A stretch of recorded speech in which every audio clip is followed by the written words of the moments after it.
नमस्कार। आज मेरा दूसरा दिन है 68 BPSC PT point of view से।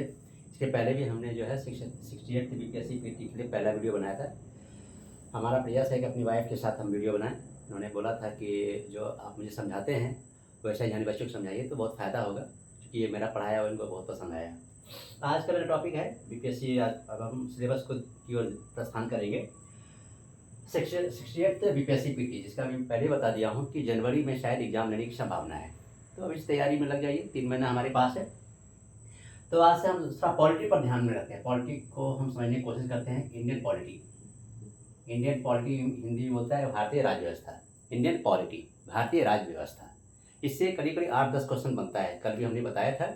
कभी काफ़ी सामान्य स्तर का क्वेश्चन पूछा जाता है। तो पहले मैं बता दूँ कि क्या क्या नहीं पढ़ना है। बहुत सारे बच्चों को दिक्कत होती है कि सर कैसे पढ़ना है, कहाँ से पढ़ना है। और जब यदि आप कोचिंग में जाते हैं, कहीं ज्वाइन करते हैं, तो वो तो आपको बड़ा बड़ा किताबें पढ़ाना शुरू कर देगा। और जो अनुच्छेद, आर्टिकल सब संविधान से स्टार्ट करेगा। आप पता चलेगा 4-5 महीने आपको संविधान पढ़ाते रह गया और क्वेश्चन बहुत ही सामान्य स्तर का है, कोई फ़ायदा होता नहीं है। इसलिए हमारी स्ट्रेटजी रहता है क्या नहीं पढ़ना चाहिए, इस पर ज़्यादा हम फोकस करते हैं। क्योंकि यदि आप ये समझ गए कि क्या नहीं पढ़ना है, हम अपनी वाइफ को भी बताते हैं, है ना, कि क्या नहीं पढ़ना है। क्योंकि पढ़ने का तो बहुत सारा चीज़ है, लेकिन उस पर फोकस ज़्यादातर कोचिंग वाले मैं देखा हूँ। मैं किसी की आलोचना नहीं करना चाहता हूँ। हम भी जब दिल्ली में तैयारी करते थे ना, तो ज़्यादातर इधर उधर की बातें ही पढ़ाते थे। इसलिए मैं सोचा कि यार मैं भी बच्चों को थोड़ा गाइड करूँगा, ताकि उन सब्जेक्ट पर, उन पार्ट्स पर ज़्यादा फोकस करेंगे जो कि परीक्षा पॉइंट ऑफ व्यू से आता है। इसलिए टॉपर का यही तो सेक्रेट है। लोग हमेशा इंटरव्यू देखते रहते हैं, प्रेरणादायक बातें, लेकिन समझ में नहीं आता है कि उनका स्ट्रेटजी क्या है। किसी समझ में बस प्रेरणादायक बातें देखते हैं हर साल और फिर भूल जाते हैं। आप कोचिंग के चक्कर में फंस जाते हैं। कोचिंग करनी चाहिए गाइड के लिए, निर्देश के लिए, उसका मार्गदर्शन के लिए। हम आलोचना नहीं करते, लेकिन अच्छे कोचिंग यदि है तो अच्छा है। ये ज़्यादातर तो मैं बताना नहीं चाहूँगा। खैर उन सब मुद्दे पर हम नहीं भटकते हैं। मेरा कहना है कि क्या नहीं पढ़ना चाहिए पहले पॉलिटी, है ना। तो हमारी वाइफ को भी बताया है कि मोटी मोटी किताबें नहीं पढ़नी है। जैसे कि डी बसु बहुत फेमस है, संविधान का बहुत ही फेमस राइटर है, संविधान विशेषज्ञ माने जाते हैं। हम लोगों ने भी पढ़ा था। ये हमारा चूँकि पॉलिटी एक सॉरी ये पॉलिटिकल साइंस एक सब्जेक्ट था, तो हम पढ़ते थे। लेकिन जीएस पॉइंट ऑफ व्यू से, स्पेशली पीटी के लिए ये बिल्कुल ठीक नहीं है, नहीं पढ़नी चाहिए। स्पेशली बीपीएससी की तो बिल्कुल पढ़नी नहीं चाहिए, क्योंकि बीपीएससी का क्वेश्चन बहुत ही सामान्य स्तर के आता है। आप देख सकते हैं ना, 20 साल मैंने, अब मैं बोल रहा हूँ सत्य या गलत, आप देखिए क्वेश्चन बैंक को आप देखिए। हमने, हमारी वाइफ भी देखा है लगभग 10 साल का क्वेश्चन, तो बहुत ही सामान्य, कभी वो उतना आर्टिकल पूछता ही नहीं है। नए संविधान से न लोग पढ़े रहते हैं, राज्य के नीति निर्देशक तत्व, मानव अधिकार, मौलिक अधिकार, और राष्ट्रपति, उपराष्ट्रपति, सर्वोच्च न्यायालय, हाई कोर्ट, तो डीपली बहुत चले जाते हैं, जो कि फ़ायदे होता नहीं है। इसलिए मेरा कहना है कि डीडी बसु बहुत मोटी किताबें बीपीएससी के विद्यार्थियों को बिल्कुल नहीं पढ़ना चाहिए, एकदम भटक जाएंगे आप। बिल्कुल पढ़ना ही नहीं चाहिए, इनकी मेंस में भी नहीं पढ़ना चाहिए। डीडी बसु को हमने कट किया है, डीडी बसु नहीं पढ़ना चाहिए। सुभाष कश्यप की किताब आती है, उसको भी नहीं पढ़नी चाहिए, ज़रूरत ही नहीं है यार, कितना पढ़ोगे। तो मैं बताया कि ऑलरेडी आप लोग जो ग्रेजुएशन कर लिया है, जिसने पॉलिटिकल साइंस किया है, एक सब्सिडी हिस्ट्री है, जिसने ज्योग्राफी किया है, कुछ ना कुछ तो बेचारा पढ़ ही लेता है 22-23 वर्ष में, तो उतना काफ़ी है कॉमन सेंस के लिए। और जीएस मेंस में भी इसकी जरूरत नहीं है, बहुत ही सामान्य से क्वेश्चन पूछा जाता है। मैं आपको बता दूंगा, पीटी में बिल्कुल इसकी जरूरत नहीं। सुभाष कश्यप का एकदम कट कीजिए। लक्ष्मीकांत आजकल बहुत फेमस है, हमारे समय में भी था, क्योंकि डीडी बसु का ही की तरह ही है, थोड़ा सा कम पतला है, इसलिए ज़्यादा रेफर करते हैं बड़े बड़े कोचिंग इंस्टीट्यूट वाले। लक्ष्मीकांत, इसको भी नहीं पढ़ने की जरूरत है, कितना पढ़ोगे।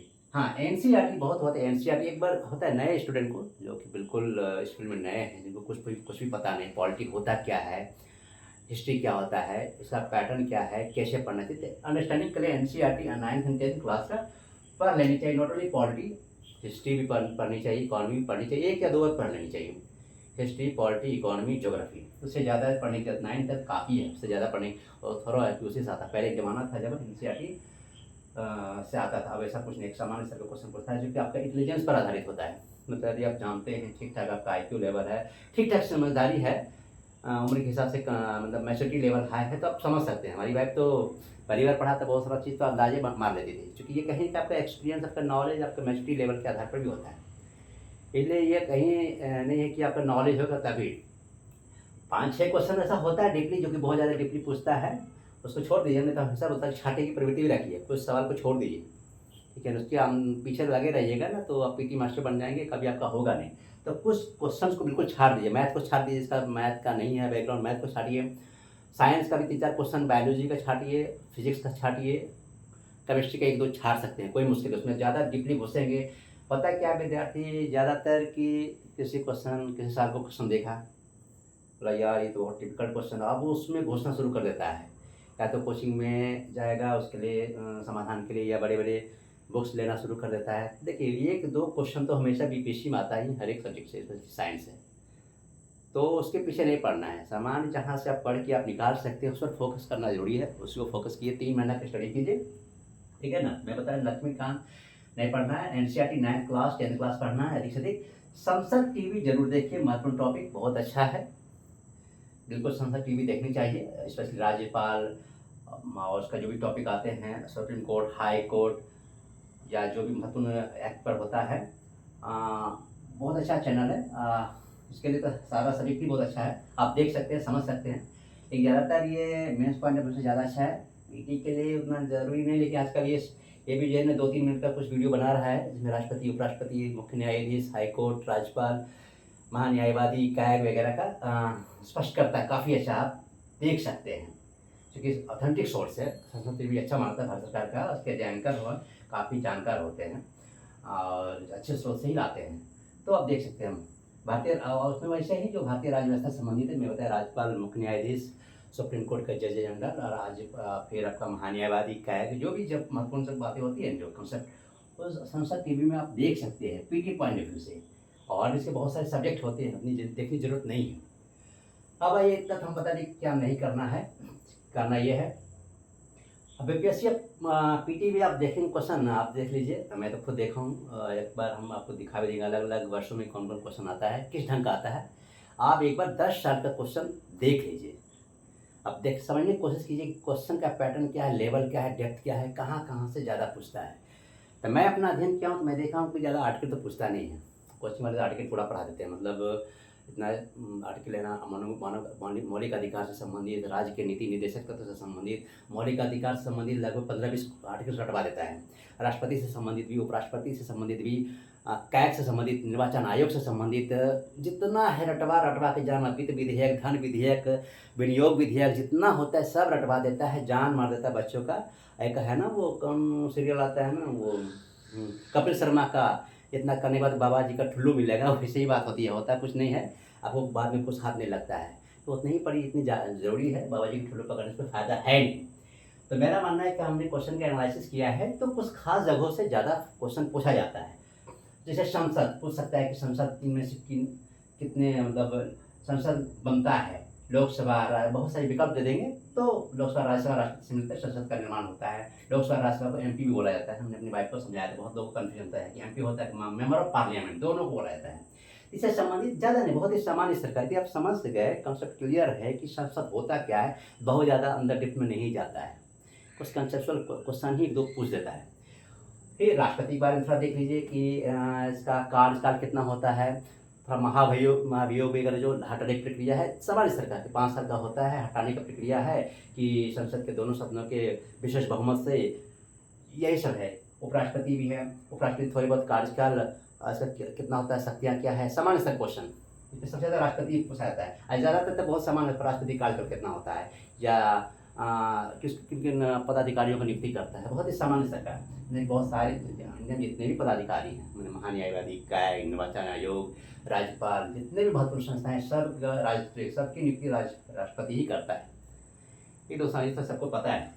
उपराष्ट्रपति के बारे में थोड़ा जान जाइए, ज़्यादा नहीं। उपराष्ट्रपति क्या है, राज्यसभा का सदस्य नहीं होता है। कई पूछा क्या उपराष्ट्रपति राज्यसभा का सदस्य होता है, कन्फ्यूज करने के लोगों को तैयार, उपराष्ट्रपति राज्यसभा का पद सभापति, उपराष्ट्रपति तो बिल्कुल राज्यसभा का सभापति हो, राज्यसभा का सदस्य होगा, ऐसा नहीं है। राष्ट्रपति भी किसी सदन का सदस्य नहीं होता है, लेकिन इसकी योग्यताएं होती है। मैं एक समझाने के दृष्टिकोण से बता रहा हूँ कि लोकसभा का सदस्य, राष्ट्रपति कभी लोकसभा का सदस्य या राज्यसभा का सदस्य नहीं होता है, जैसे कि प्रधानमंत्री लोकसभा या राज्यसभा का सदस्य, मतलब एक सांसद होना चाहिए। राष्ट्रपति के लिए ऐसा कुछ भी नहीं है, भारत का नागरिक हो, ये वो उम्र होना चाहिए, ऐसा बस, और कुछ नहीं किया। लेकिन एक है कि लोकसभा के सदस्य का जो योग्यता है वो होनी चाहिए, योग्यता होनी चाहिए। वैसे उपराष्ट्रपति का राज्यसभा का सदस्य होने की योग्यता होनी चाहिए। कन्फ्यूज बिल्कुल मत कीजिएगा। ये सब थोड़े बहुत टिपिकल टाइप क्वेश्चन होते हैं जो कि आपके अंडरस्टैंडिंग को ध्यान में रख के पूछता है। क्या उपराष्ट्रपति राज्यसभा का सदस्य होता है? नहीं, राज्यसभा का पद सभापति होता है, लेकिन राज्यसभा का सदस्य नहीं होता, मतलब उसके लिए MP बनना जरूरी नहीं है ना। बस कोई व्यक्ति हो सकता है जो पढ़े लिखे लोग हैं, MP रहना जरूरी नहीं है। जैसे कि प्रधानमंत्री के लिए MP होना नहीं है तो 6 महीने के अंदर आपको किसी भी सदन का आपको सदस्यता लेनी पड़ेगी, मतलब MP होना अनिवार्य है मंत्रियों के लिए। राष्ट्रपति के लिए ऐसा नहीं है, उपराष्ट्रपति के लिए ऐसा नहीं है। तो थोड़ा देखिए, राज्यपाल, विधान पालिका में आता है राज्यपाल। जैसे कि संसद, लोकसभा, राज्यसभा, राष्ट्रपति मिलकर होता है, वैसे राज्य की विधान पालिका। यहाँ पर हम लोग को थोड़ा सा समझा देते हैं, आगे हम समझाएं कि राज्य की विधान पालिका विधानसभा विधान परिषद मिलकर बनती है। इसको हम केंद्र की विधान पालिका ही बोल सकते हैं। संसद को केंद्र की विधान पालिका, विधान पालिका मतलब विधान बनाने वाली संस्था, और कुछ मतलब नहीं है। उसी को हम लोग संसद बोलते हैं सेंटर में। राज्य के संदर्भ में हम नहीं संसद बोलेंगे, राज्य में हम बोलेंगे राज्य की विधान पालिका। वैसे केंद्र की विधान पालिका भी संसद ही कहलाता है। ये सब थोड़ा सा समझने का चीज़ है, मतलब अंडरस्टैंडिंग की विधान पालिका होता क्या है ये समझिए। कोई नहीं आपको बताने वाला। मैं जानता हूँ कोचिंग इंस्टीट्यूट को पूरा संसद रटवा देगा, विधान पालिका रटवा देगा, लेकिन मूलभूत चीज़ें समझा नहीं पाता है। तो ये समझना बहुत जरूरी है कि राज्य की विधान पालिका मतलब विधान बनाने वाली संस्था, कानून बनाने वाली संस्था, राज्य की विधान पालिका, जिसमें विधानसभा विधान परिषद आता है। कहीं कहीं विधान परिषद नहीं होता है, अंडरस्टैंडिंग के पॉइंट ऑफ व्यू से। जैसे बिहार में विधान परिषद है, बंगाल में विधान परिषद है, यूपी में विधान परिषद है, कहीं कहीं। ये अनिवार्य नहीं कि विधान परिषद होगा ही होगा।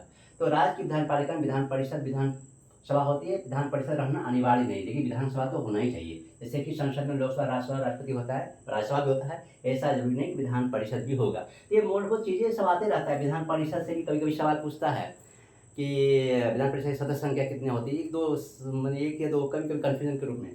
फिर इसी में आप आगे पढ़ेंगे तो आपको एक मैं बताया हूँ कि थोड़ा सा पंचायतों के बारे में आप थोड़ा देख लीजिए। पंचायत से बहुत साधारण सवाल आया। 73rd अमेंडमेंट के तहत, जो नए विद्यार्थी हैं आपको उनको पता नहीं होगा, 73rd अमेंडमेंट के तहत लाया गया था पंचायत। इसका मुख्य उद्देश्य था गांव का विकास करना। ये बाद में हम आप लोग बताएंगे, थोड़ा समझना। पंचायत में ऐसा नहीं कि पूरा आर्टिकल देख लीजिए, रट्टा मारे हुए हैं 10 आर्टिकल, कुछ भी फायदा नहीं होगा भैया। मैं बता रहा हूँ, मैं बहुत एग्रेसिव हो जाता, कुछ भी फायदा नहीं होगा। चीज़ों को समझिए कि पंचायत होता क्या है।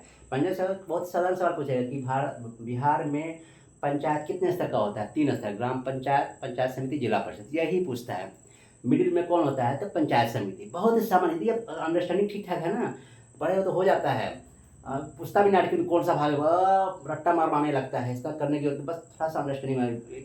आप देख लीजिए विषय में क्या पूछा है।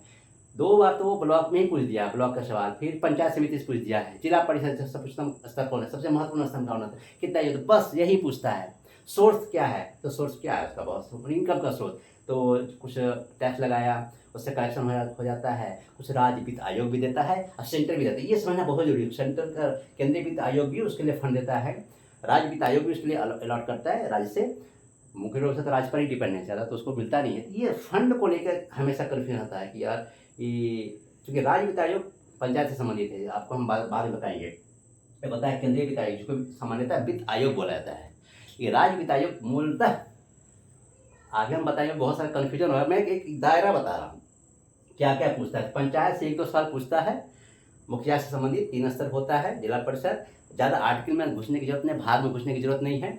मुख्य समझता है कि लोकतांत्रिक विकेंद्रीकरण की अवधारणा पर आधारित है। लोकतांत्रिक विकेंद्रीकरण कभी कभी पूछता है कि पंचायत भारत में का मूल सिद्धांत क्या था? लोकतांत्रिक विकेंद्रीकरण। विकेंद्रीकरण मतलब ऊपर से नीचे तक लाना, ग्रास रूट लेवल तक लाना, ताकि गांव के जो जनता है उसमें जुड़ सके और उसका सशक्तिकरण हो सके। इसलिए महिलाओं का उसमें ज़्यादा प्रतिनिधित्व दिया गया है। 1/3%। बिहार जैसे राज्यों में तो 50% दिया गया। उसका मूल अवधारणा यही है कि लोगों को अधिक से अधिक शामिल किया जाए। तो इसमें यही सब पंचायत को थोड़ा बहुत देख लीजिए। फिर कुछ संस्थाएं होती है, जैसे कि मैं बार बता रहा हूँ, कैग होता है। कैग के बारे में थोड़ा बहुत जान लीजिए। निर्वाचन आयोग के बारे में थोड़ा बहुत जान जाइए। निर्वाचन आयोग, ठीक है। महान्यायवादी के बारे में हमेशा आपको कहीं कहीं वही सब पूछता है। उसके भारत सरकार का विधि अधिकारी होता है। आगे भी अभी आपको बताएंगे जब हम अलग अलग टॉपिक समझाएंगे। आज एक आपको फिर रेंज बता रहे हैं कि क्या आता है। तो भाई कैग रहेगा, महान्यायवादी होगा, निर्वाचन आयोग होगा, समझ रही है ना। ये सब हमेशा क्वेश्चन पूछता है। महान्यायवादी बहुत सामान्य सा, क्या है महान्यायवादी? भारत सरकार का विधि अधिकारी में कानूनी अधिकारी होता है, सलाह देता है या उसके एवज में लड़ता है। इसके लिए अलग से हम बताएंगे। एक दिन हम ले लेंगे महान्यायवादी, निर्वाचन आयोग, कैग वगैरह का हम भूमिका बता देंगे। का महत्वपूर्ण, इससे कभी कभी आर्टिकल भी आ जाता है कि महान्यायवादी किसे आर्टिकल इसमें पूछता है। फिर कैग का, जैसे 148 में है कैग, निर्वाचन आयोग 324, यहाँ से आर्टिकल पूछा जा सकता है। कभी मैं बताया था कि यदि अधिकार हुआ तो अधिकार ज़्यादा नहीं पूछता है यार, ठीक है ना, बहुत अंदर घुसेगा। अधिकार 17, 18 मौलिक अधिकार, इससे पूछता है, ठीक है ना। बहुत सारे सवाल तो ऐसा पूछेगा कि इनमें से कौन सा व्यक्ति है जो कि राष्ट्रपति नहीं रहा है, इनमें से कौन सा व्यक्ति है जो उपराष्ट्रपति रहा है लेकिन राष्ट्रपति नहीं रहा है, इनमें से कौन सा व्यक्ति है जो कि लोकसभा अध्यक्ष थे और राष्ट्रपति बना। तो कुछ मतलब को व्यक्ति का नाम, लोकसभा अध्यक्ष, राष्ट्रपति, उपराष्ट्रपति, इसको याद रखना होगा जितने भी, उससे भी 1-2 सवाल बनने की संभावना हमेशा रहती है। यही सब है, समान स्तर क्वेश्चन पूछा जाता है, ठीक है ना। मैं एक बार फिर रिपीट करता हूँ, इस सबको नहीं पढ़ना है, इस सबको नहीं पढ़ना, एनसीईआरटी को पढ़ना है, भारतीय संसद टीवी को देखना है, फिर संसद देख लेना है, 3 भाग होता है, राज्य की विधानपालिका जिसमें विधानसभा विधान परिषद है, उपराष्ट्रपति के बारे में देखना है, कैग देखना है। कैग मतलब महालेखा नियंत्रक परीक्षक जो है, बहुत ही महत्वपूर्ण संस्था है, बहुत महत्वपूर्ण पदाधिकारी होते हैं, अभी कोई मुर्मू है, ठीक है ना। तो वैसे महान्यायवादी है। थोड़ा बहुत धन विधेयक, विधि विधेयक थोड़ा बहुत देखिए, विनियोग विधेयक थोड़ा देखिए, क्वेश्चन बैंक को देखिए, ठीक है। इसके लिए अन्य यूपीपीसीएस वगैरह क्वेश्चन बैंक को देखने की जरूरत भी नहीं है इसके लिए, स्पेशली पॉलिटी के लिए। तो यह है कि आपको हम जो है एक बाउंड्री दिए हैं कि यहाँ तक देखिए, एनसीईआरटी ही फोकस कीजिए, ज़्यादा किताबें मत पढ़िए, क्वेश्चन बैंक को अच्छा से पढ़िए, एक्सप्लेनेशन जो होता है, फिर हमसे जुड़े रहिए। आपको हम अलग अलग समय में अलग अलग हम टॉपिक पर हम आपको डिस्कस करेंगे। एक ब्रीफ मतलब मुझे लगता है 10 दिन अच्छा समझा दिए तो आपका पॉलिटी हो जाएगा पीटी से, तो क्वेश्चन बैंक का पैकेज कर देंगे। तो नेक्स्ट सेशन में हम जो है, मैं सोच रहा हूँ कि संसद विधानपालिका दोनों का एक अच्छे ढंग से आपको कंसेप्ट क्लियर कर देंगे। इसके लिए तब तक के लिए धन्यवाद, थैंक यू।